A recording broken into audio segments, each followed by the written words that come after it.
dos grandes ícones de Mursa está aqui, no Largo 31 de Janeiro, bem no centro desta vila. Esta escultura zoomórfica, que terá origem em cultos celtas, tornou-se ao longo dos anos um dos principais pontos de interesse da região. Falamos da Porca de Mursa e, tal como outros ícones e superstições do passado que chegam até aos nossos dias, também uma lenda conta a história da Porca de Mursa. Diz-se que em tempos idos estes eram territórios muito povoados por ursos e javalis que originaram tantas montarias que praticamente expulsaram estes animais da região. Mas havia uma porca, Ou seria uma ursa? que pela sua monstruosa corpulência, ferocidade e matririce nunca poderia ser caçada ou morta por caçadores. Isto até que o senhor de Mursa, em 775, decidiu matar a porca, munido de grande força, coragem e algumas manhas, libertando estas terras de tão incómoda fera. Em memória desta façanha, construiu-se a Porca de Mursa e os habitantes, em reconhecimento ao senhor, comprometeram-se até ao fim do mundo a entregar anualmente 3 arretéis de cera por cada casa. E esse foro era pago aqui mesmo, junto à porca. O concelho de Mursa está situado no extremo oriental do distrito de Vila Real, no limite com o vizinho distrito de Bragança. É delimitado a norte por Valpaços, a sul por Alijó e a oeste por Vila Puca de Aguiar. Situado em pleno centro geográfico da região de Trás-os-Montes e Alto Douro, é formado atualmente por 7 freguesias. Concelho misto de terra fria e terra quente, é atravessado pelo rio Tinhela e balizado em parte pelo rio Tua. É apreciável a sua produção de azeite e de vinhos, constituindo uma parte da região demarcada do Douro e de Trás-os-Montes, tem na vinicultura a sua economia essencial. O nome da freguesia é objeto de diversas opiniões. Uma dessas opiniões diz que deriva da quantidade de ursos que existiam no local. A outra opinião diz que o nome original da freguesia e do concelho era Mussa e não Mursa, um nome muçulmano. A história da área em que o concelho de Mursa se fixou remonta ao Paleolítico. Vestígios com cerca de 500 mil anos, encontrados em Noura, apontam nesse sentido. Desde essa época, o seu território foi provavelmente povoado de forma contínua, pois muitos são os indícios de diferentes períodos da ocupação. Há registros arqueológicos do Mesolítico, do Neolítico e da Idade do Bronze. Da época castreja existem antigos povoados fortificados, a maior parte deles da Idade do Ferro. A partir do século II a.C. chegaram romanos que fundaram as célebres vilas rurais, núcleos de alguns dos atuais povoados. Além de troços de estradas e pontes, deixaram variados testemunhos da sua presença.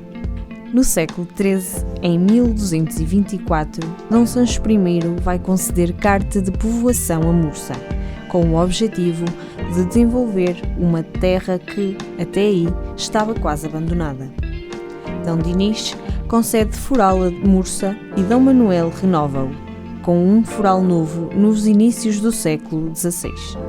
O povoamento do território da freguesia de Mursa remonta-se a épocas longínquas. O então território desta freguesia foi ocupado por celtas, romanos, suevos e árabes. No ano de 753, Dom Afonso I das Astúrias consegue libertar a área da freguesia do domínio árabe. No entanto, o seu povoamento foi fraco, permitindo o regresso dos mouros. Assim, apenas em 878, este povo foi definitivamente expulso por Dom Afonso III de Leão. Perante esta conquista, iniciou-se o repovoamento de Mursa, que se estendia pelo território de Chousãos até aos confins de Panóias, razão pela qual a freguesia chegou a ser denominada de Mursa de Panóias. Envolta em lendas populares e não se sabendo ao certo a sua proveniência ou propósito, a Porca de Mursa é símbolo inequívoco da vila, dando até nome a conhecidos vinhos da região. Trata-se de uma escultura zoomórfica em pedra da época proto-histórica e pensa-se que será uma estátua votiva a animais sagrados. Estas esculturas existem aos milhares, mas é em Mursa que se encontra a réplica mais bem conservada, não só em toda a região, como em todo o noroeste da Península Ibérica. Contemporâneo de Dom Manuel I, que concedeu a Vila Nova Carta de Foral em 1512, e sendo um dos mais bem conservados em Portugal, o pelourinho está assente em 8 degraus. Tem fuste espiralado, encimado por capitel, com símbolos heráldicos, e é rematado por 5 pináculos espiralados. O edifício dos Passos do Concelho é um solar do século XVII, com 2 pisos e janelas de sacada no primeiro andar, cujo telhado é interrompido por um arco contracurvado ao centro.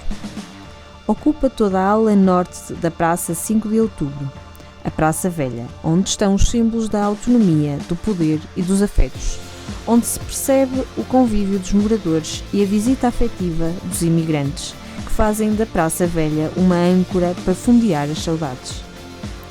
O Mosteiro de São Bento é um exemplar da arquitetura religiosa maneirista e novecentista. Mosteiro beneditino feminino, de que conserva apenas corpo retangular, parcialmente pertenceu à antiga igreja. Segundo os historiadores, este edifício, situado no centro da vila de Mursa, funcionou como um albergue para acolhimento de viandantes e peregrinos e para a assistência de pobres e de enfermos. O edifício foi construído junto de uma capela, que os senhores de Mursa mandaram erguer para que, além do serviço religioso, servisse de jazigo da família. Passado poucos anos, o mesmo fidalgo, apoiado pelos moradores da localidade, requeriu à Santa Sé a licença necessária para a poder transformar num convento. A Igreja Paroquial de Mursa tem no seu interior alguns altares de talha, recentemente repintados e dourados, e um tríptico do século XVI, obra de Pedro de França. A sua construção terá tido lugar no ano de 1707, de acordo com a inscrição numérica existente na parte superior da fachada principal. No entanto, esta primitiva capela teria sido destruída por um incêndio, sendo posteriormente reconstruída e ampliada por volta do ano de 1734, altura em que se converteu na atual Igreja Matriz. Da Capela da Misericórdia, construída em 1692, destacam-se as cantarias lavradas. O pórtico é ladeado por 4 colunas muito trabalhadas. Na cimalha encontra-se um nicho com imagem. Interiormente é composta por uma nave, evidenciando-se os retábulos. Hoje, chegar a Mursa é muito confortável com a autoestrada número 4. Mas no passado o desafio era bem mais sinuoso na Nacional 15.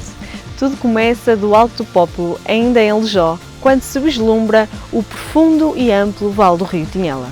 Majestosos relevos e rasgados despenhadeiros ladeiam as famosas curvas de Mursa que culminam num dos afluentes do Rio Tinhela. E depois surge Mursa, na margem esquerda do rio. Estas são também as curvas que compõem o traçado de uma das mais míticas provas automobilísticas do país. A Rampa da Porca de Mursa realiza-se desde os anos 80 e, após uma breve interrupção, está de regresso por deleite dos aficionados. E Ana, se em Santa Marta subimos ao Marão de Chasso, hoje vamos descer ao Tinhela a alta velocidade. Conduzes tu? Claro!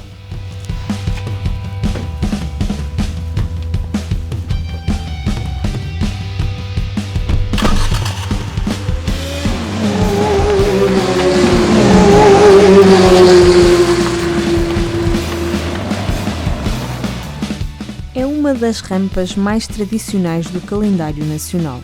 A Rampa Porca de Mursa integra o Campeonato de Portugal de Montanha. As famosas curvas de Mursa ocupam um lugar especial na história das provas de montanha em Portugal, um evento recuperado em 2014. Apesar do interregno, a Rampa Porca de Mursa continua a atrair os melhores pilotos e as máquinas mais espetaculares do Campeonato de Portugal de Montanha, desafiados por um dos traçados mais técnicos da modalidade. Delineado na Estrada Nacional 15, o traçado da Rampa Porca de Mursa tem uma extensão total de 4.200 metros e uma inclinação média de 5,5%. No percurso pelo interior do concelho, na rota das fontes de mergulho, encontram-se relógios de sol, como os de Cadaval, Fiolhoso, Cortinhas ou Vilares, inventados para responder à necessidade do homem se orientar e de gerir o tempo do cotidiano. Fazem parte da arte escultórica do tempo. Os do concelho de Mursa, dos séculos XVIII e XIX, apresentam motivos antropomórficos sobre figuras geométricas e com um ponteiro de ferro de onde saem linhas retas em direção à bordadura, correspondentes às horas do dia, marcadas pela sombra do ponteiro em função da incidência solar. Um relógio de todos a marcar o compasso da vida de cada comunidade. O soldado Milhões tornou-se herói da Primeira Guerra Mundial ao enfrentar sozinho uma ofensiva alemã e a sua história faz parte da aldeia de Valongo de Milhais. Aníbal Augusto Milhais foi um soldado raso que combateu na Primeira Guerra Mundial e ganhou fama quando se bateu sozinho contra os alemães para ajudar à retirada das forças aliadas.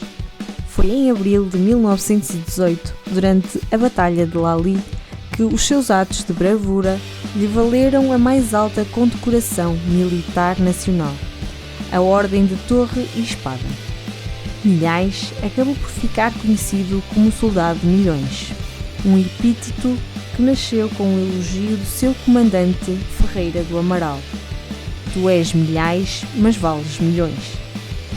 Durante a batalha, o soldado corria entre os vários abrigos, disparando de diferentes posições e criando a ilusão nas tropas alemãs de que a posição estava a ser guardada por vários militares. A RTP dedicou-lhe uma minissérie.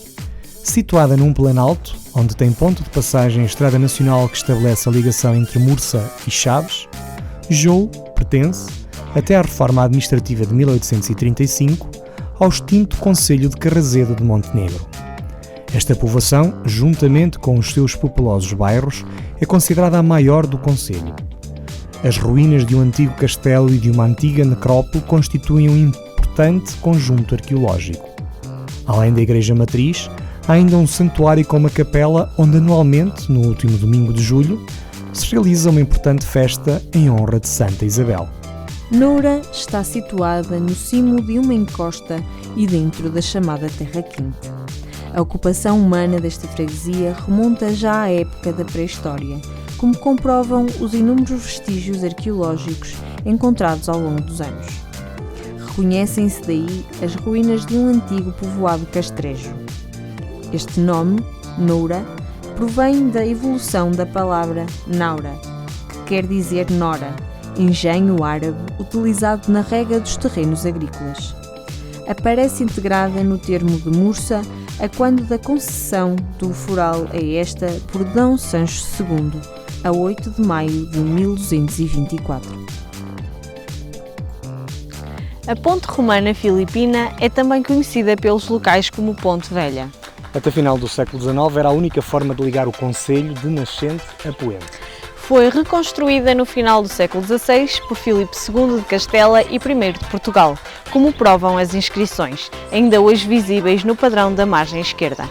Uma nova reconstrução terá ocorrido a meio do século XIX, mas foi em 1972 que perdeu toda a sua importância na mobilidade da região com a construção da Estrada Real, hoje conhecida como a Nacional 15. Aqui ouvem-se os sons do passado e é fácil imaginar o movimento que um dos principais caminhos de toda a região norte teria. De Braga ao Douro, a viagem tinha necessariamente de passar por aqui. O minério foi durante anos passagem constante entre o Nordeste transmontano e Valongo, Paredes e Jales. Memórias de um passado e de uma centralidade que estão esculpidas nas gastas pedras desta ponte e que resistiram ao nem sempre fácil passar dos anos por estas paragens. São muitos os vestígios da romanização portuguesa.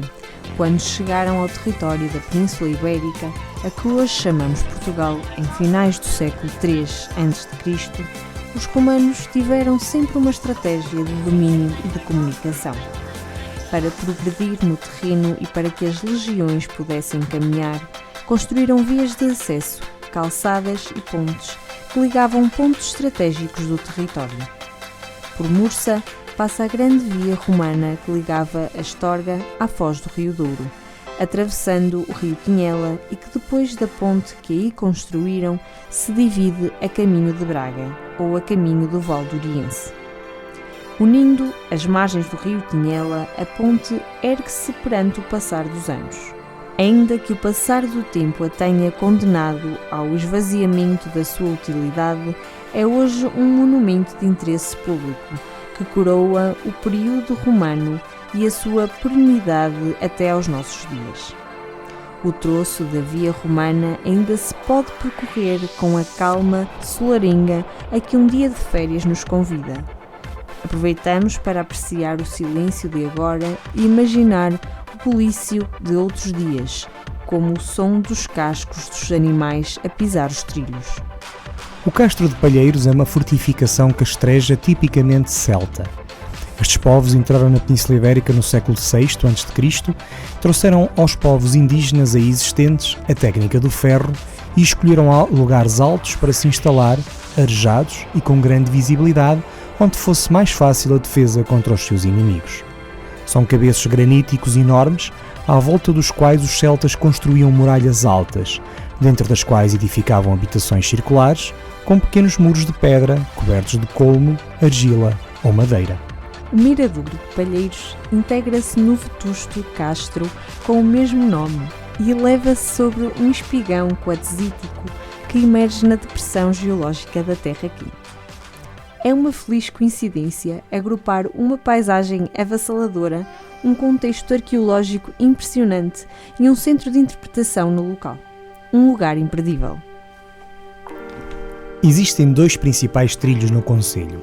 A pequena rota Trilho do Tinhela, que tem o seu início e fim junto ao painel informativo localizado no cruzamento entre a Nacional 314 e a Municipal 582, num local com vista para a estação da Brunheda. Deste local pode percorrer-se o Vale do Tua pelas vias fluvial ou ferroviária. O trilho segue em direção à aldeia de Porrais, permitindo conhecer a sua capela. Saindo de Porrais, o trilho segue acompanhando a margem esquerda do rio Tinhela até perto da sua foz, passando junto das termas. Este trilho está inserido na micro-reserva do rio Tinhela, onde podem ser apreciados bosques, galerias ripícolas e habitats aquáticos. A pequena rota Trilho da Sobreira, Casa da Floresta, Porrais, tem início no mesmo local que o trilho do Tinhela. Segue ao longo da margem direita do rio Tua até a aldeia de Sobreira e, de seguida, dirige-se ao Miradouro Casa da Floresta. O acesso a este miradouro é feito por uma derivação de 2000 metros que vale a pena percorrer, pois a paisagem sobre o rio Tua é deslumbrante. De regresso, o trilho segue para a aldeia de Porrais, ao longo da Ribeira de Barroso e do Ribeiro do Vale de Manhoscal. Não há que perder a praia fluvial de Rebelos. Banhada pelo rio Tinhela, é um ótimo lugar para um mergulho ou um piquenique, aproveitando a sombra das frondosas árvores que ladeiam as margens do rio que vai desembocar no Tua. Mursa é uma das 5 portas de entrada do Parque Natural Regional do Vale do Tua. O concelho situa-se numa zona aplainada e fecunda de transição para o Vale do Tua, área em que as culturas afirmam já a sua identidade duriense. Os miradouros da Casa da Floresta Sobreira, de Palheiros e de São Domingos são locais privilegiados para observar o vale. Mursa é uma terra de contrastes, entre a zona norte cravada de encostas e penhascos e a zona sul repleta de vinhas e olivais. O património encontra-se distribuído pelas 7 freguesias e vale bem a pena visitá-las a todas. Quem visita a Mursa não pode deixar de provar o mel e o queijo de cabra produzidos na região. Os maravilhosos enchidos resultam da matança do porco, tradição que ainda se pratica no concelho. Existem nestas terras os condimentos indispensáveis para que possas conhecer os valores etnográficos e culturais aqui existentes, com tão dispares e interessantes proveniências. É nesta mistura de identidades que nasce Mursa, conhecida pelo azeite, vinho e pelas curvas de Mursa. São 8 séculos de história divididos entre a terra fria, a terra quente e a terra pelas montanhas.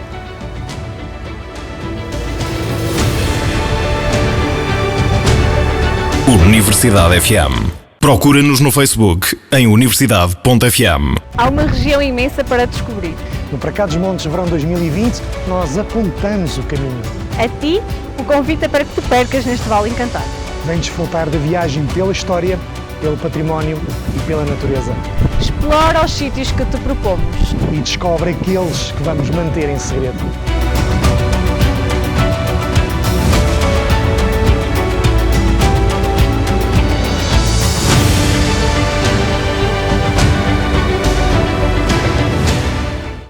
Universidade FM 104.3.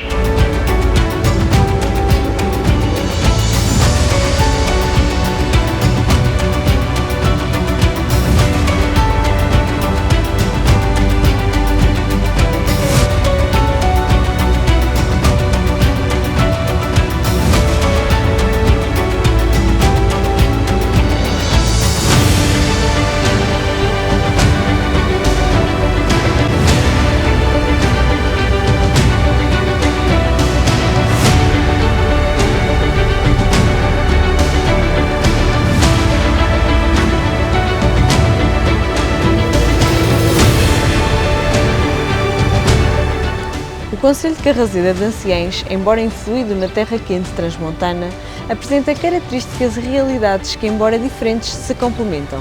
A parte norte, zona de Planalto, apresenta características da terra fria, zona mais agreste, onde predomina o granito, alguma vinha, maçã e cereal. A parte sul, na direção do Rio Douro e Tua, a temperatura sobe, mudando também a paisagem. Agora, com características da terra quente transmontana, os vales encaixados do Tua e Douro, onde predomina o xisto, a vinha, a oliveira e a amendoeira, e onde se produz o afamado vinho do Porto, cuja qualidade é inigualável e mundialmente conhecido. Este é um concelho tipicamente rural, onde a agricultura continua a ser a atividade económica preponderante. A memória e a identidade deste território são aspectos que vale a pena conhecer e descobrir até ao mais pequeno detalhe. E aqui na vila cruzam-se as multiplicidades de influências deste concelho. Avistam-se as vinhas do Douro e o granito está presente no Parque Internacional da Escultura, aqui na vila, à vista de todos. O concelho de Carraseda de Anciães distribui-se em 3 grandes espaços, de características bem distintas. Uma planáltica, que se estende na continuação da plataforma de Vila Flor, uma outra virada ao Douro, vincadamente vinheteira, e finalmente uma mancha que se dobra sobre as colinas e se lança em precipícios sobre o Tua, evidenciando então um caráter mais natural e mais selvagem, contribuindo deste modo para a valorização dos recursos do Parque Natural. Os granitos são preponderantes e deram fama ao concelho. Os rios e as ribeiras precipitam-se nos abismos. As aldeias situam-se nas pequenas plataformas abrigadas. O uso do solo é diverso, o clima e o relevo, a altitude e a vegetação existentes permitem identificar as nuances tipificadas da terra fria e da terra quente. Este é um concelho tipicamente rural, onde a agricultura continua a ser a atividade económica preponderante. O vinho do Porto e de mesa, a maçã e o azeite são considerados produtos de grande qualidade e que trazem um rendimento considerável a esta região.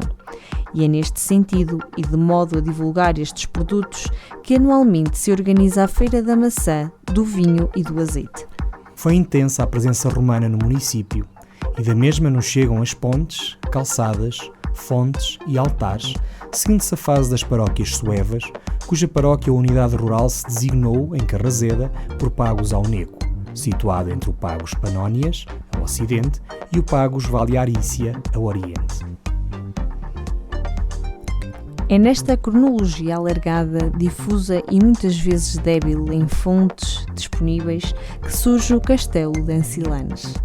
O Castelo de Anciães situa-se no alto de uma colina próximo de Lavandeira e nele se afirmou, na Idade Média, um centro urbano e reduto defensivo fulcral na defesa transmontana e sentinela do Rio Douro, dado o seu alinhamento com o Castelo de Numão, seu vizinho do outro lado do rio. O seu apogeu e monumentalidade verifica-se nos séculos XIII e XIV, no período de forte instabilidade com Castela. A partir desse período, começa a debandada da população para os lugares mais baixos e mais funcionais, e em 1734 é transferida a sede municipal para Carraseda. Estruturalmente, este arqueossítio divide-se em 2 espaços distintos. O primeiro, situado a cotas mais elevadas, corresponde à primitiva implantação roqueira. Este perímetro é definido e organizado a partir de uma muralha de configuração ovalada que se reforça com 5 torreões quadrangulares. Trata-se de uma área com uma autenticada especialização defensiva, uma espécie de último reduto destinado a albergar os moradores em caso de contenda bélica. O segundo espaço, que define a zona urbana propriamente dita, é constituída por uma segunda linha de muralhas com uma extensão superior a 600 metros e 3 torreões quadrangulares. Esta zona encontrava-se dividida por vários caminhos que se intercediam entre si, estruturando pequenos bairros ou áreas residenciais. Localizada no interior das muralhas do Castelo de Anciães, a Igreja de São Salvador de Anciães é constituída por 2 corpos, nave e capela-mor, mas a sua originalidade reside fundamentalmente no tímpano pantocrator, do portal principal, cuja iconografia de Cristo em majestade constitui o mais complexo exemplar do românico português. No mesmo portal, ladeia o tímpano um conjunto de arquivoltas cuja decoração representa cenas do apostolado. Localizada no exterior das muralhas do Castelo de Anciães, com um traçado simples de uma só nave, com 2 entradas laterais, sem portal axial e com elementos decorativos muito modestos, a Igreja de São João Batista acaba por constituir uma curiosidade, uma incógnita e uma surpresa no panorama do românico português. Os resultados arqueológicos, até ao momento obtidos, dão como praticamente adquirida uma cronologia bastante antiga para a sua fundação, podendo-se afirmar que estamos perante uma construção de raiz pré-românica com sucessivas adaptações e restauros durante a Baixa Idade Média. O Sica, situado no centro histórico da atual vila, é o ponto de partida aconselhado para a abordagem turística e cultural deste município. Através dele, é possível ter um verdadeiro encontro com a história do território e viajar através das suas inscrições, estelas, cerâmicas, moedas e objetos de adorno. O Parque Internacional de Escultura de Carraseda de Anciães é constituído por 10 esculturas em granito localizadas na área urbana de Carraseda de Anciães. Estas obras refletem as diferentes visões de 12 escultores nacionais e internacionais sobre temas relacionados com a arte e a vida. Há uma ligação forte entre o Castelo de Anciães e o Castelo de Numão no concelho de Vila Nova de Foscoa. Bom, pelo menos há uma lenda que une estes 2 castelos nos tempos da ocupação moura. Diz-se que as 2 comunidades que habitavam junto dos castelos, uma na margem norte e outra na margem sul, estavam ligadas por um caminho subterrâneo que ligavam as cisternas dos respectivos castelos. Tendo o Douro pelo meio, este caminho subterrâneo passava por baixo do leito do rio e favorecia a comunicação e as fugas em caso de perigo. A mesma lenda diz que à entrada das cisternas o eco da cavalaria árabe a galopar de forma desabrida pelos cerros do Douro ainda se ouve. Só há uma forma de descobrir se a lenda é verdade. Vem cá e ouve por ti. A aldeia de Foz Tua está intimamente ligada com a história do vinho do Porto, tendo Foz Tua sido um importante cais fluvial, funcionando como ponto de ligação entre a cidade do Porto e a região doriense. Este local começa a perder importância estratégica a partir de finais do século XVIII, quando todo o percurso do Rio Douro se torna navegável e após a destruição da única barreira física, o Caixão da Valeira. Em finais do século XIX, com a inauguração em 1883 do troço da linha do Douro que liga o Pinhão ao Tua, a povoação de Foz Tua volta a animar-se, subsistindo até aos nossos dias como uma das mais importantes estações da linha de caminho de ferro do Douro. Hoje em dia, Foz Tua é um excelente espaço de consumo turístico. A Casa dos Cantoneiros, Foz Tua Wine House, é novo espaço dedicado à divulgação e comercialização de vinhos e produtos regionais produzidos no concelho de Carraseda de Anciães. A antiga Casa dos Cantoneiros foi transformada numa wine house, onde os visitantes têm a oportunidade de provar e adquirir vinhos, queijos, enchidos, compotas e frutos secos. Localizada numa das principais portas de entrada do concelho, a Casa dos Cantoneiros Foz Tua Wine House funciona também como um posto de turismo avançado no território, onde é prestada toda a informação sobre os locais a visitar e o horário de funcionamento das infraestruturas turísticas e culturais do concelho de Carraseda de Anciães. A linha do Tua foi uma ligação ferroviária de via estreita que ligava Foz Tua, na linha do Douro, até à cidade de Bragança, na região portuguesa de Trás-os-Montes. A linha foi construída em 2 fases. O troço entre a Foz do Tua e Mirandela foi inaugurado em 1887. A construção dos restantes 73,5 km até Bragança foi adiada por razões financeiras, tendo sido concluído apenas em 1906.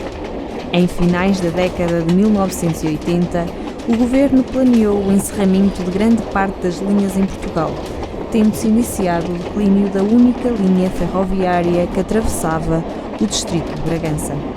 Em 2006 foram anunciados planos para construir uma barragem no Val do Tua, que que levaria à submersão dos primeiros quilómetros da linha. A Albufeira da Barragem submergiu 16 km, cortando a sua ligação à rede ferroviária nacional e inviabilizando um futuro aproveitamento. A construção motivou protestos de várias organizações ambientalistas e movimentos cívicos da região. A barragem de Foz Tua é possivelmente uma das barragens mais controversas da história de Portugal. Apesar dos protestos da sociedade civil e, ao contrário do que sucedeu com o também controverso projeto da barragem de Foz Coa, o poder político não se opôs à construção da barragem do Tua, que foi concluída em 2017. Eduardo Souto Moura projetou o edifício do aproveitamento hidroelétrico de Foz Tua, sendo a primeira obra do arquiteto numa barragem. O projeto traduz o objetivo de reduzir o impacto daquela infraestrutura na paisagem do Douro Vinheteiro, classificada como Património da Humanidade, e ainda o de trazer para a região um novo foco de atração cultural e turística. A mobilidade no Vale do Tua, apesar de prevista após a construção da barragem e com recurso a um autocarro, um barco e comboio, ainda não está em funcionamento. Contudo, a Albufeira da Barragem já delicia todos quantos visitam a região e a percorrem pelas estradas de acesso ao vale. O Centro Interpretativo do Vale do Tua é um espaço que procura revelar a riqueza natural e histórica de um território que ao longo dos tempos se foi transformando pela ação do homem. A musealização do espaço está dividida em 3 temas principais: o vale, a linha do Tua e a barragem. O tema, o vale, pretende levar o visitante a envolver-se com o Vale do Tua em toda a sua dimensão, natural e humana. Numa área tubular, é criada uma cápsula temporal que direciona o visitante num percurso de milhares de anos, desde a dimensão geológica e natural do vale até ao seu povoamento. No tema A Linha do Tua, o objetivo é recordar e aproximar. A ideia é levar o visitante a recordar o caminho de ferro e compreender a realidade local, podendo envolver-se com o sentimento dos habitantes pela perda do acesso ao comboio. A ligação entre a via férrea e os residentes do Douro e Trás-os-Montes é um momento que se celebra. No tema, a barragem, quer-se levar o visitante a compreender a barragem e demonstrar a relação estabelecida pelo desenho do arquiteto Eduardo Souto de Moura entre a paisagem e a exigência da tecnologia. O Vale do Tua assume no concelho de Carraseda de Anciães uma importância determinante ao longo dos anos. Se no passado foi o comboio que subia estas margens até Mirandela e Bragança, hoje é o lago artificial que surgiu com a construção da barragem do Tua. Este empreendimento, ainda hoje, tal como na data da sua construção, gera discórdia. A memória de tempos idos ficou preservada no Centro Interpretativo do Vale do Tua. A pequena aldeia do Tua, outrora muito importante interposto ferroviário do distrito de Bragança, tem mais do que um perdão da barragem para oferecer. Está encravada entre algumas das mais importantes e conhecidas quintas do Vale do Douro. John Major, primeiro-ministro britânico, em 1993 passou aqui as suas férias. E também a ponte rodoviária lá ao fundo pode ter sido o protótipo da ponte da Arrábida no Porto, dadas as suas semelhanças. Vilarinho da Castanheira, na sua gênese, estabeleceu-se como cabeça de um extenso território, a quem Afonso II, D. Dinis, D. Pedro e D. Manuel I outorgam ou reconhecem forais. Em 1836, com as reestruturações administrativas liberais, o concelho perderá a sua autonomia, acabando por ser definitivamente extinto em 1853. Na freguesia, como pontos de interesse, destacam-se as nuances paisagísticas e as formas atualmente existentes de ocupação do solo. A norte desenvolve-se a montanha, as terras do granito com culturas como o centeio, as hortas, os pomares e extensas manchas de pinhais e de soldos. Para sul, as encostas voltadas ao Douro, terras já de xisto, onde a vinha e os olivais tomam um papel preponderante na moldagem e organização da paisagem. O registro escrito, em vídeo e em áudio, das manifestações do património imaterial e da memória histórica da região doriense e transmontana é uma das prioridades centrais do Museu da Memória Rural. Na linha das boas práticas recomendadas pela Unesco, pretende-se registar as manifestações sociais, rituais e eventos festivos do concelho e da região envolvente, as suas técnicas tradicionais, as expressões artísticas e artes performativas, tradições e expressões orais e o conhecimento das práticas relacionadas com a natureza e o universo. Organizado por temas e por localização geográfica, esta base de dados permite a recolha de informações sobre a cultura rural do Val do Douro e do território adjacente. O registro baseia-se numa ficha de caracterização geral e em suportes digitais de arquivos de fotografia antiga, de áudio e de vídeo que o investigador, leitor ou qualquer interessado facilmente poderá consultar. Monumento megalítico designado localmente com o topónimo Casa da Moura. Mantém-se ainda em bom estado de conservação, preservando-se a sua câmara poligonal e um corredor orientado a nascente. A anta de setes estrutura-se com 8 esteios imbricados, incluindo a pedra de cabeceira e a respectiva tampa do monumento funerário. Este monumento tem sido alvo de frequentes publicações e é um dos imóveis mais conhecidos e estudados da região transmontana. Lavandeira possui uma das mais belas igrejas do concelho, a Igreja de Santa Eufémia. Pelas suas características únicas, este templo religioso foi classificado como imóvel de interesse público. Este edifício está implantado no declive de que parte da praça principal e que domina a povoação. É um espaço de grande volumetria, construído durante o século XVIII, composto por um alpendre suportado por 12 colunas toscanas que precede a fachada principal. Apresenta um portal de padieira reca, enquadrado por duplas pilastras toscanas e coroado por frontão interrompido. A paróquia de São Salvador é transladada em 1734 para o lugar de Lavandeira, ficando então como seu padroeiro o Divino Rei Salvador, celebrado a 6 de agosto. Porém, a festa mais relevante é a Romaria de Santa Eufémia, celebrada nos dias 15 e 16 de setembro. A festa de Santa Eufémia, ou Festa da Marrã, procurada por diversos devotos que vêm em romaria de terras bem distantes, de além Douro e Tua. O concelho de Carrazeda de Anciães é um território que se desenvolve num espaço interfluvial, estando demarcado a sul e a oeste pelos encaixados vales do Rio Douro e Tua e a norte e nordeste pela amplidão de um planalto onde emerge uma paisagem mais uniforme e aquietada. O que marca esta circunscrição territorial e administrativa é, sem dúvida, a sua grande diversidade paisagística. Por esse sentido, o município sentiu a necessidade de dar a conhecer a todos os visitantes as deslumbrantes paisagens que o território oferece. Para explorar melhor o território, é importante percorrer a Rota dos Miradouros, que é composta por 7 miradouros: da Senhora da Graça, da Brunheda, de São Lourenço, Olhos do Tua, Senhor da Boa Morte, Rota do Douro e da Fraga da Ola. Para tal, o município traçou um mapa que te permite realizar este roteiro. O Parque Natural Regional do Val do Tua tem uma particularidade importante. Agrega 5 concelhos de culturas e tradições identitárias, que faz com que exista uma grande diversidade de escolha, por parte de quem o visita, ao nível da gastronomia, vinhos e artesanato, geologia e hidrogeologia, micro-reservas e flora e agrossistemas. A paisagem é diversificada e marcada por serras, planaltos e vales encaixados, nomeadamente os dos rios Douro, Tua e Tinhela. A área é também caracterizada por uma diversidade climática notável. A flora da região é bastante variada, estimando-se que possam ocorrer na área de estudo cerca de 1.100 espécies de flora. A fauna da região envolvente do Val do Tua é numerosa e também ela diversificada, tendo sido até o momento identificadas 943 espécies.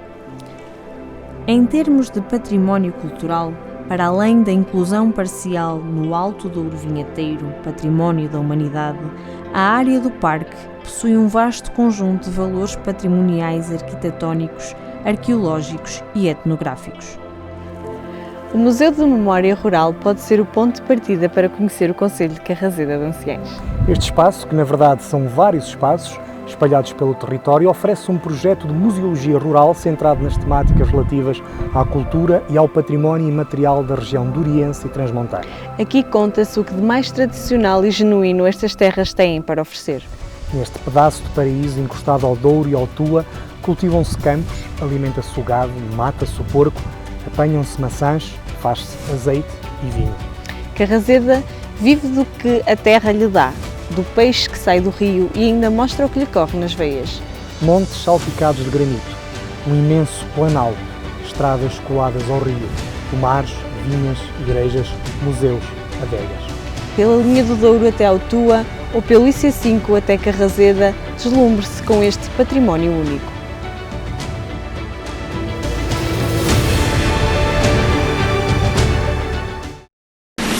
Universidade FM. É muito interessante. Passam boa música, os comentários são interessantes. É uma boa rádio. Universidade FM. Passa música metida. Espetacular. Universidade FM. Altamente. Genial. Universidade FM. A Rádio Universidade é cada vila. Rádio Universidade sempre no ar!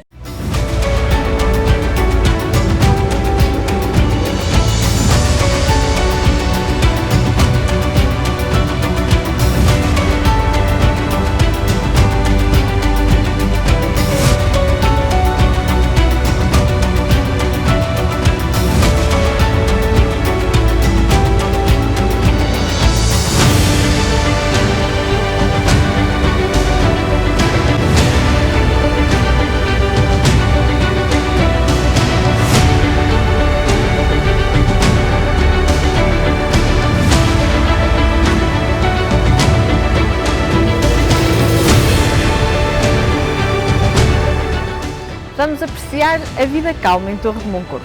Um passeio pelo centro histórico com os seus legados arquitetónicos, os solares, a Basílica de Nossa Senhora da Assunção, capelas, chafariz, saltam do passado para abraçar o presente e o imaginário de quem procura o encontro com a cultura e a identidade. Torre de Moncorvo é uma vila surpreendente pela diversidade de patrimónios arquitetónico, arqueológico, natural, geológico, industrial, gastronómico. Deixa o carro para trás e percorre a pé e em família o coração deste centro histórico. Sente o fervilhar de cada rua como as artérias do teu coração. Num ambiente assim carismático e de fidalguia, deixado pelos nossos ancestrais, fácil e apelativo é pegar na máquina fotográfica e imprimir numa fotografia os momentos aqui passados. Fica a redescoberta de ti com um pouco de Moncorvo. Torre de Moncorvo situa-se no norte de Portugal, no sul do Nordeste transmontano, perto da fronteira com Espanha, na confluência dos rios Sabor e Douro. Terá surgido de uma antiga vila de alta idade média que se chamava Vila Velha de Santa Cruz da Vilariça. Reza a tradição de que os habitantes desta povoação a abandonaram, talvez devido ao local ser pouco fértil para as culturas ou de ser consequentemente abalada por devastações mouriscas, que eram muito habituais na altura, deslocando-se assim para a parte mais inferior da Serra do Reboredo. Este abandono de Vila Velha de Santa Cruz da Vilariça terá ocorrido nos finais do século XIII, porque no início desse mesmo século a vila dava mostras de relativa vitalidade, onde recebeu em 1225 de D. Sancho II uma carta foral que lhe concedia importantes isenções e regalias penais e fiscais. A vila da Torre de Moncorvo possui um admirável centro histórico, dada a sua importância política e económica na região transmontana desde pelo menos o final da Idade Média. Aqui podem desfrutar das ruínas da cerca medieval de Dom Dinis, com as reformulações de Dom Fernando e da dinastia de Avis. A qualquer visitante não será certamente indiferente o majestoso templo, a Igreja Matriz, autêntica catedral dos séculos XVI e XVII. Percorre as ruas do núcleo medieval e renascentista e vê os magníficos solares, elegantes capelas, as fontes, os exemplares de casas tradicionais, a Igreja da Misericórdia, com o Museu de Arte Sacra, o Museu do Ferro e da região de Moncorvo, o Núcleo Museológico da Casa da Roda, o Núcleo Museológico de Fotografia do Douro Superior ou a Oficina Vinária. A construção da Igreja Matriz iniciou-se na primeira metade do século XVI, prolongando-se até aos primeiros anos do século seguinte. Na fachada principal destaca-se a torre saliente, que transmite um acentuado sentido de elegância ao edifício, e o belo pórtico de estilo renascença. De realçar ainda um belo conjunto de esculturas, nomeadamente os anjos que coroam o topo da igreja, sobre o altar-mor, bem como as gárgulas que se encontram ao nível da cornija. A igreja possui ainda um valioso órgão, localizado no coro, atribuível ao século XVIII, bem como um numeroso património móvel, cujas peças mais relevantes se encontram em exposição no Museu de Arte Sacra de Torre de Moncorvo. A Igreja da Misericórdia é um templo do século XVI que apresenta fachada de gosto renascentista, onde está rasgado um portal ladeado superiormente por 2 medalhões, representando São Pedro e São Paulo. No topo, encontra-se rasgado um nicho com a imagem de Nossa Senhora do Amparo. À esquerda do templo encontra-se a Casa da Misericórdia, com uma janela de canto no piso superior, possuindo na fachada um brasão ovalado com as armas da Casa Real Portuguesa, que são o brasão desta Irmandade. Neste local encontra-se instalado o Museu de Arte Sacra de Torre de Moncorvo. Em Torre de Moncorvo, a designação Castelo é especialmente aplicada ao espaço retangular sobranceiro à Praça Francisco Meireles, definido por fortes muros de cantaria em encilharia granítica e cuja plataforma serve de largo dos passos do concelho. Esta denominação também se aplica a todo o conjunto histórico ou bairro antigo. A fortificação medieval de Torre de Moncorvo, determinada por D. Dinis por volta de 1295, seria inicialmente apenas por cerca muralhada, em cujo espaço interior se localizava a Vila Nova. Ainda na primeira metade do século XIV, terá sido construído o castelo, localizado no extremo sul da cerca, de planta trapezoidal, com os cantos guarnecidos por bastiões circulares, possuindo no interior 2 torres quadrangulares associadas a um edifício de possível residência dos alcaides. A cerca que envolvia o perímetro urbano medieval possuía 3 ou 4 portas, das quais resta somente o Arco da Senhora dos Remédios, a nascente e vestígio da Porta Sul. Desde 1988 até 2001, decorreram trabalhos arqueológicos com vista a revelar alguns dos vestígios do antigo castelo e edificações envolventes. Desde 1988 até 2001, decorreram trabalhos arqueológicos com vista a revelar alguns dos vestígios do antigo castelo e edificações envolventes, que se encontram em fase de valorização e musealização. A Feira Medieval de Torre de Moncorvo é uma das mais importantes de toda a região do Douro. Na edição de 2020, o tema eram as trovas de D. Dinis na Terra do Ferro. O rei D. Dinis não só apreciava a literatura, como foi ele próprio um poeta notabilíssimo e um dos maiores e mais fecundos trovadores do seu tempo. Aos nossos dias chegaram 137 textos da sua autoria, distribuídos por todos os géneros, cantigas de amor, de amigo e de escárnio e maldizer. D. Dinis, na sua passagem por Santa Cruz da Vilariça, verifica a centralidade do lugar onde hoje se situa a Torre de Moncorvo e a sua importância na defesa contra as incursões espanholas, atribuindo a 12 de abril de 1285 foral a Torre Menendi Corvi e mandando construir a cerca, como refere o documento de 1295. A 2 de novembro de 1319, concede-lhe carta de feira. Com o surgimento desta nova vila, D. Dinis incentiva o povoamento e a exploração económica da região. Fomentou todos os meios de uma riqueza nacional na extração de prata, estanho e ferro. A Feira Medieval está à tua espera em 2021. Este é um concelho de vasta riqueza natural. Não só os rios Douro e Sabor enquadram e delimitam este concelho, como os recursos geológicos sempre fizeram de Torre de Moncorvo um referencial na região. Ainda este ano, as minas de ferro de Moncorvo vão voltar a laborar e a impulsionar toda a região. Além do ferro, também o wolframio teve, ao longo dos anos, uma enorme importância neste concelho.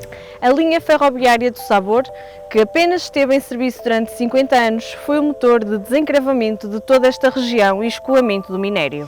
Este eixo ferroviário nunca chegaria à Miranda do Douro e em 1988 é desativado, deixando uma região de difícil acesso, sem qualquer ponto de ligação ao litoral. O Vale da Vilariça corresponde a uma falha tectónica preenchida pelos aluviões originados pelas cheias, localmente denominados de rebofas, provocadas pelo refluxo de águas do Sabor e da Ribeira da Vilariça em alturas de cheias no Douro. Os terrenos fertilizados por estas cheias tornam-se ubérrimos. Ficaram famosas por todo o país e além fronteiras as enormes produções de linho-cânhamo desde a Idade Média, cereais e produtos hortícolas, particularmente o melão, o feijão e o grão. São igualmente conhecidas as experiências com a produção de tabaco. A partir do século XX, o cultivo da vinha tornou-se dominante, restando na atualidade poucos espaços para a produção de outras culturas. Recentemente, tem-se assistido ao ressurgir da produção hortícola no Vale, com destaque para a abóbora, o melão, as couves, o feijão, o tomate e os morangos. Torre de Moncorvo acolhe o Rio Sabor no seu troço terminal, constituindo o seu vale fonte de riqueza para as populações de Souto da Velha, Felgar, Larinho, Torre de Moncorvo, Cabeça Boa, Horta da Vilariça, Cardanha e Adeganha, durante longas gerações. A riqueza e a diversidade biológica é excepcional. A flora é marcada pela presença de culturas humanizadas como a oliveira e a amendoeira, inúmeras espécies arbustivas, mas também diversas espécies arbóreas características desta região. Quanto à fauna, devemos referir as diferentes espécies de aves, sendo as mais importantes, entre outras, o grifo ou a águia real. Com a construção do empreendimento hidroelétrico do Baixo Sabor, o habitat poderá sofrer algumas transformações. Porém, irão surgir condições para se manterem a maioria das espécies existentes e a riqueza paisagística será igualmente de enorme beleza pelos grandes lagos entretanto formados. A praia fluvial da Foz do Sabor reúne condições únicas para a prática de desportos náuticos e de lazer. A sua localização, onde o Rio Sabor desaguia no Douro, disponibiliza um imenso e apetecível lençol de água, onde o Douro se abre e penetra pelo extenso Vale da Vilariça, possibilitando uma paisagem rica de contrastes. Abarca ainda um parque de merendas, numa zona arborizada, com equipamento indispensável para este fim, bem como dispõe de estacionamento de modo a facilitar as condições de acesso ao local. Uma das imagens de excelência do concelho de Torre de Moncorvo é ser detentora da maior jazida de ferro do país e uma das maiores da Europa. A Serra do Reboredo e terrenos adjacentes possuem uma reserva estimada de 600 milhões de toneladas deste minério, que tem vindo a ser explorado desde o período romano. Encontram-se em curso planos para a reativação desta exploração mineira. Não deixes, por isso, de visitar as galerias do Cabeço da Mula e as plataformas de desmonte na Carvalhosa. Na orla da aldeia de Carviçais encontram-se vestígios da exploração de wolfrânio nos meados do século XX. Percorre os trilhos da Rota da Fonte do Gil e vislumbra as imponentes galerias de exploração. Imperdível o Museu do Ferro e da região de Moncorvo, que quase funciona como uma catedral do conhecimento para reviver o trabalho dos mineiros e de toda a atividade de exploração nas minas de Torre de Moncorvo.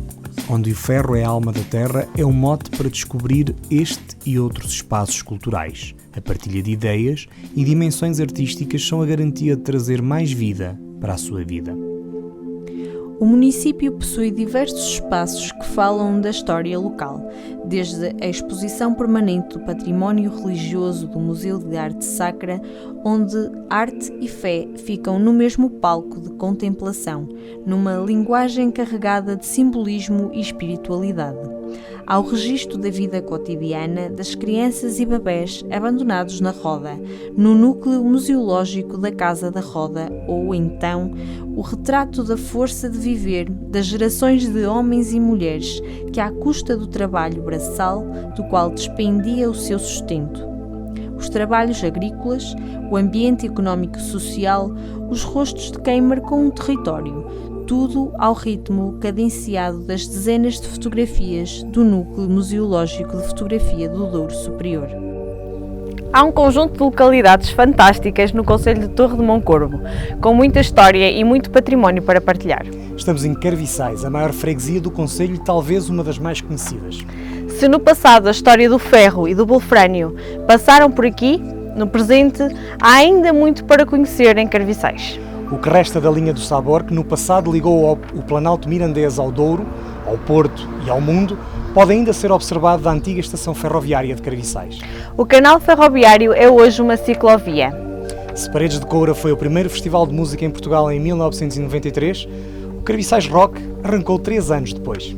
Desde 1996 que Carviçais é a capital do rock português. Planeada desde 1877, a construção da linha do Sabor tinha como objetivo fornecer uma ligação ferroviária ao Planalto de Miranda, atravessando os concelhos de Moncorvo, Freixo, Mogadouro, Vimioso e Miranda do Douro.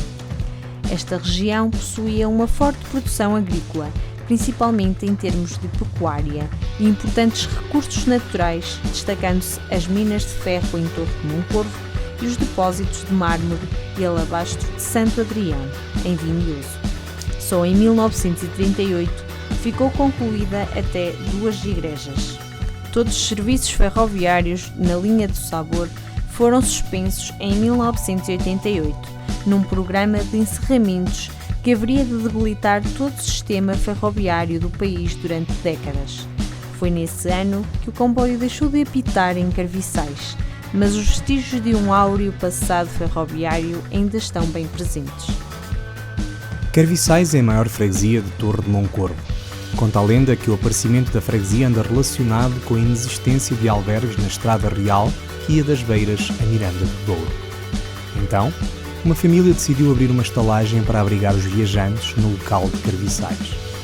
O local da estalagem, tendo ficado bem posicionado, serviu de chamariz a muitas outras famílias que habitavam a antiga vila de Mós, acabando por trocar a residência para este local. Foi com Dom Sancho I que Carviçais passou a ser freguesia. Em 1760 sofreu um grande ataque dos castelhanos que, conseguindo entrar por Miranda do Douro, incendiaram e destruíram a aldeia. Da Capela de Santa Bárbara, no cimo da aldeia, tem-se uma vista deslumbrante para a aldeia e para os montes em redor. Construída em 1736, foi erigida no Monte de Carvoisos, um alto proveniente do amontoar das escórias e escumalha do ferro que ali se foram acumulando devido à existência de uma fundição de ferro onde, nos velhos tempos, se fabricava o melhor ferro da península. O nome de Santa Bárbara advém provavelmente porque a santa era padroeira dos fundidores, mineiros, ferreiros e artilheiros. Caracterizado pelo estilo barroco jesuítico e possuindo apenas uma porta, esta capela apresenta em cima um frontão curvo com voltas e interrompido. No seu interior é pequena e apresenta um altar ao meio, onde podemos ver Santa Rita de Cássia. A Igreja Matriz de Carviçais começou a ser construída no século XVI, durante a crise de 1580, nos reinados do cardeal Dom Henrique, ou já Filipe I, e mereceu acrescento nos finais do século XVII e primórdios do século XVIII. Este templo carvicense caracteriza-se pelo tipicismo do adro que o circunda, lajeado a granito e resguardado por paredes decoradas com cunhais e pilastras. O Festival de Carviçais, ou Carviçais Rock, como também é conhecido, é um dos festivais de referência do Douro. Realiza-se desde 1996 na aldeia transmontana que lhe dá o nome. Para além da música e de atuações de artistas e DJs, o Festival Carviçais oferece uma série de atividades recreativas durante os dias do festival, permitindo, deste modo, sentir, viver e desfrutar do espírito da aldeia. O principal objetivo é que os festivaleiros e os habitantes desta pequena localidade convivam durante os dias que o evento dura. Em 2021 estará certamente de regresso. Mós é uma antiga sede de concelho com carta de foral outorgada por Dom Afonso Henriques em 1162, tendo sido anexada à Torre de Moncorvo em 1834. Além dos vários monumentos que possui, são particularmente interessantes as construções tradicionais, conjugando o xisto com a madeira. A fonte românica de Mos é uma fonte de mergulho em granito, com abóboda de berço e cobertura de empenas. Em alguns dos silhares de granito é possível ver diversas siglas. É um monumento invulgar de grande antiguidade, enquadrado num local de rara beleza. Na Praça de Mos foi reconstruído o antigo pelourinho do século XVI, do qual restavam 7 fragmentos. Base tronco-piramidal, moldura e base da coluna decorada com motivos lanceolados. Troço do fuste não decorado, superfície plana, prismático, de secção hexagonal, liso. Outro troço do fuste, moldura, capitel prismático, decorado com motivos encordoados e remate piramidal. Terminamos a nossa viagem pelas terras de Moncorvo, no Miradouro de Santa Leocádia. Aqui é possível apreciar uma majestosa paisagem que se abre para o Vale da Vilariça e a imponente Serra do Reboredo. Sob a forma de uma autêntica varanda sobre a vila, este miradouro transmite toda a beleza dos horizontes. Além do esplendoroso Vale do Douro e da Vilariça, quando chega fevereiro e março, toda esta região se transforma. Também aqui, as amendoeiras em flor cobrem uma paisagem idílica, com um manto branco de características únicas. Este é o concelho embaixador do ferro, da vinha, do amendoal, do olival, assimilando as potencialidades deste território para o seu passaporte cultural individual. Entre montanhas e vales, rios e riachos, que a natureza aprimorou de traços requintados e cores refinadas, com o Reboredo às costas e o Douro aos pés, Torre de Moncorvo espera por ti.